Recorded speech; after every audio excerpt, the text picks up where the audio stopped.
नमस्कार सांग माने मोर आउटे नुआ वीडियो रे आपण मानकु स्वागत। पड़ोशी और संपर्क ठारू दूरे रहिबा उचित कोन पाई जानंतु श्रीकृष्ण ठारू एही कथा मने रखंतु। आपण जीवित अछंती माने निंदा तो निश्चय शुणिबे, कारण प्रशंसा तो मृत व्यक्तिंकर होई थाए।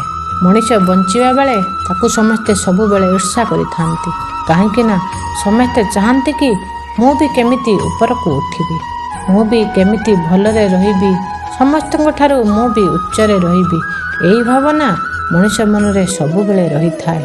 आपण जेते भल कर्म करंतु ना काहेकि, जेते भी भल मनीष होंतु ना काहेकि, हेले ए दुनिया आपणकर गोटिए भूल को ही अपेक्षा करिथिबो। केवल गोटिए भूल तुमर सबु भल ही शेष होई जिवो। सबु बेले मनीष चेष्टा करुथाए केमिति अन्यर भूल को खोजिबा पाई।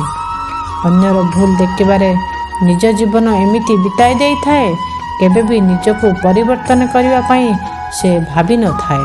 से निजको परिवर्तन पाई मनीष चिंता करिवो, तेबे जाई से सुंदर मनीषटिए होई पारिबो। आपण केतेबेले ठीक थिले एहाकू केही मने रखंती नाही, हेले आपण केतेबेले भूल थिले एहाकू सारा दुनिया मने रखिथिबो। सबु बेले मनीष अन्यर भूल को ही खोजुथाए, केमिति अन्यर भूल आ खराब को दर्शाई पारिबो। गोटे दियासिली काठी अन्य को जलाइबा पूर्वरु प्रथमे निजे जली थाए, ठीक सही परी राग अन्यर क्षति करिबा पूर्वरु प्रथमे आम निजर ही क्षति करि थाए। सेतिपई सबु बेले निज राग को आयतरे रखंतु, केबे भी रागरे बशवर्ती होई किछि भूल करंतु नाही, कारण एहार परिणाम शेषरे भयंकर ही होई थाए। जीवन रे निज लक्ष्य स्थल रे पहुँचबार अच्छी तो परिश्रम रूपी इंधन को जलाइबा को चेष्टा करो। जो मनीष परिश्रम करिछि से सफलतार शीर्ष रे निश्चय पहुँची छारिछि। खराब गुण खोजिबार शौक जदि अच्छी तो आरंभ सबु बेले निज ठारू करंतु, अन्य मानक ठारू नुहे। कारण निजर भूल को मनीष जेते बेले निजे देखि पारे सेते बेले से निजको सुधारिबारे लागि पड़े, आउ सेही मनीषर दुनिया रे जय जयकार होई थाए। कहिबाकू तो अनेक कथा अछि, हेले प्रकृत खुशी तो चुप रहिबारे ही मिली थाए। जीवन रे जेते समस्या झड़ झंझा आसुना काहेकि, सबु बेले निजको शांत रखंतु, धैर्यर सहित अपेक्षा करंतु। दिने ना दिने निश्चय से समस्यार समाधान होई जिवो। क्रोध समय रे चित्कार करिबा पाई बलर आवश्यकता न थाए, बरं क्रोध समय रे चुप रहिबा पाई बहुत शक्तिर आवश्यकता होई थाए। यह ही बहुल सुंदर जिनिस। जो मनीष क्रोध समय रे निजको चुप रखि पारिला, सेही मनीष ही दुनिया रे सफल होई पारिला। क्रोध समय रे केबे भी काहाको कोनोसी जवाब दियंतु नाही। क्रोधर मनीषर एमिति एक परम शत्रु, जहा क्षणिक पाई मनीष को विनाश करि देई थाए, विपद मुख को टाणी नहीं थाए। ये कौन भाबिबो, सी कौन भाबिबो, दुनिया कौन भाबिबो, एसबु ठारू ऊपर को किछि अलग भाबंतु, जीवन सुखमय होई जिवो। किए कौन कहबो, मते एसबु भावना मन भितरे रखिले जीवन रे सबु बेले पछर ही रही जिवो। कहिबार लोक तो बहुत अछंती, ए दुनिया तो केवल कहवा ही शिखिछि। आपण जेबे निजको सरल भाविबे, निज उपरे भरोसा विश्वास करी लक्ष्य स्थल रे पहुँचबाकू चेष्टा करिवे, सेतेबेले पर्यंत अनेक बाधा विघ्न आसिबो।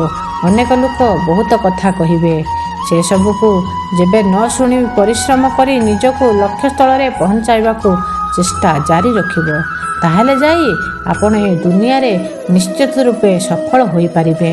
आवश्यक ठारू अधिक भल हेब तो ए दुनिया आवश्यक ठारू अधिक तुमर व्यवहार करिवो।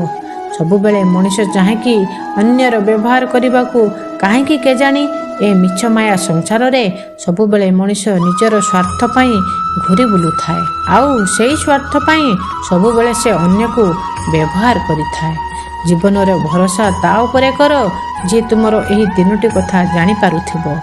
तुम हस पछरे थिबा कष्ट, तुम राग पछरे थिबा भल पाइबा और तुम चुप रहिबार कारण, एही तीनोटी जिनिस जी अनुभव करि पारिबो, सेही मनीष ही सतरे तुमको भल पाउथिबो। सेही मनीष उपरे आपण भरोसा और विश्वास करंतु। ଭରସା ଆଉ ବିଶ୍ୱାସ ଏକ ବହୁତ ବଡ଼ ଜିନିଷ। ଶତ୍ରୁ କାହାର ଆବଶ୍ୟକ ହୋଇନଥାଏ। ନିଜ ଲୋକ ହିଁ ଯଥେଷ୍ଟ କଷ୍ଟ ଦେବା ପାଇଁ। ନିଜ ଲୋକ ହିଁ ପ୍ରଥମେ କଷ୍ଟ ଦେଇଥାନ୍ତି। ନିଜ ଲୋକ ହିଁ ପ୍ରଥମେ ଶତ୍ରୁତା ଆଚରଣ କରିଥାନ୍ତି। ଏ ସମାଜରେ ସତ ପ୍ରେମ କରୁଥିବା ବ୍ୟକ୍ତି କେବଳ ତୁମକୁ ଖରାପ ହିଁ କହିଥାଏ, ନା କି ତୁମର ଖରାପ ଚିନ୍ତା କରିଥାଏ। ଯିଏ ହୃଦୟରୁ ଭଲ ପାଉଥାଏ ସେ କେବେ ବି ତାର ଖରାପ ଚିନ୍ତା କରିନଥାଏ, ବରଂ ନିଜକୁ କଷ୍ଟ ଦେଇ ତାର ଖୁସି ସେ ଚାହିଁଥାଏ। ଯାହା ମିଳିଲା ନାହିଁ ବାସ୍ ତାହାର ଇଚ୍ଛା ଥାଏ ସମସ୍ତଙ୍କର, ଆଉ ଯାହା ମିଳିଲା ତାର ଚିନ୍ତା ନଥାଏ କାହାର। ମଣିଷ ଯେତେବେଳେ କିଛି ପାଇଯାଏ ସେ ସବୁବେଳେ ନିଜେ ଖୁସିରେ ବିଭୋଳ ହୋଇପଡ଼େ। କାହା ସାଥ ଦେବାର ଶିକ୍ଷା ତାଲାଠାରୁ ଶିଖନ୍ତୁ। ଭାଙ୍ଗିଯିବେ ହେଲେ ତାଲା ବଦଳେଇବେ ନାହିଁ। ଯଦି ଆମ ଆଗରେ ମା ଆଉ ଭଗବାନ ଛିଡ଼ା ହୋଇଥାନ୍ତି ତେବେ ଆମେ ମାକୁ ହିଁ ବାଛିବା, କାରଣ ଆମକୁ ଭଗବାନଙ୍କୁ କହିବା ଯୋଗ୍ୟ, ଦେଖିବା ଯୋଗ୍ୟ ଆମ ମା ହିଁ ଜନ୍ମ ଦେଇଛନ୍ତି। ଯିଏ ଆମକୁ 10 ମାସ 10 ଦିନ ଗର୍ଭରେ ଧରି ଧାରାପୃଷ୍ଠକୁ ଆଣିଛନ୍ତି।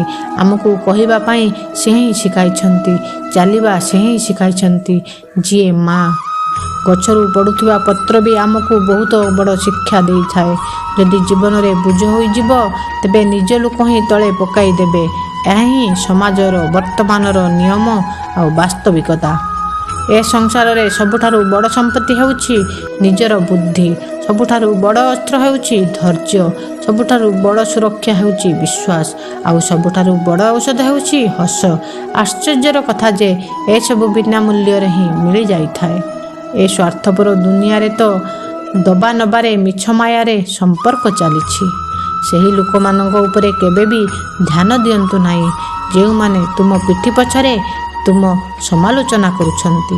ସେହିଭଳି ଲୋକଙ୍କ ଠାରୁ ଦୂରେଇ ରୁହନ୍ତୁ, ଯେଉଁମାନେ ଆଗରେ ମିଠା ମିଠା କଥା କୁହନ୍ତି କିନ୍ତୁ ପିଠି ପଛରେ ତୁମ ବିଷୟରେ ଆଲୋଚନା କରନ୍ତି, ତୁମ ପାଇଁ ବିପଦ ସୃଷ୍ଟି କରନ୍ତି। ସେହି ଲୋକଙ୍କ ଠାରୁ ସବୁବେଳେ ଦୂରତା ରଖନ୍ତୁ। ଚିତ୍କାର କରି ନ ତ ସେହି କହିଥାଏ ଯିଏ ମିଛ କହିଥାଏ। ସତ୍ୟ ତ ଧୀରେ ଧୀରେ କହିଲେ ବି ପୁରା ବ୍ରହ୍ମାଣ୍ଡ କମ୍ପି ଉଠେ। କେବେ ବି ମିଛକୁ ପ୍ରଶ୍ରୟ ଦିଅନ୍ତୁ ନାହିଁ। ସେହି ଲୋକ ହିଁ ସବୁବେଳେ ଚିତ୍କାର କରି କହିଥାଏ ଯିଏ ମିଛ କହିଥାଏ। ସତ୍ୟ କହୁଥିବା ଲୋକ ତ ସବୁବେଳେ ନୀରବ ରହିଥାଏ। ସବୁବେଳେ ବିଷ ହିଁ ମୃତ୍ୟୁର କାରଣ ହୋଇନଥାଏ। ବେଳେବେଳେ ଲୋକଙ୍କ କଥା ହିଁ ମାରିବା ପାଇଁ ଯଥେଷ୍ଟ ହୋଇଥାଏ। ସବୁବେଳେ ଚେଷ୍ଟା କରନ୍ତୁ ହିଁ ବାଣୀରେ ମଧୁରତା ରକ୍ଷା କରିବା ପାଇଁ। କେବେ ବି କାହାକୁ କଟୁ ବାକ୍ୟ କୁହନ୍ତୁ ନାହିଁ, କାହିଁକି ନା ଏ ଶରୀର କ୍ଷଣିକ ମାତ୍ର, ମାଟିର ଶରୀର ଦିନେ ମାଟିରେ ମିଶିଯିବ। ଯେତେବେଳେ ବି ସମସ୍ୟା ଆସୁଛି ସେତେବେଳେ ଏହି ଭାବନା ରଖ ନାହିଁ ଯେ କିଏ ତୁମର ସାଥ ଦେବ, ବରଂ ଏହି ଭାବନା ରଖ କି ଏବେ କିଏ ତୁମର ସାଥ ଛାଡ଼ିକି ଯିବ। ସମସ୍ୟା ବିପଦ ଯେତେବେଳେ ହିଁ ମଣିଷ ଜୀବନରେ ଆସେ ସେତେବେଳେ ସିଏ ଏହା ଭାବିଥାଏ କି କିଏ ମୋ ସାଥ ଦେବ, କିଏ ମୋର ସାଥ ଛାଡ଼ିକି ଯିବ।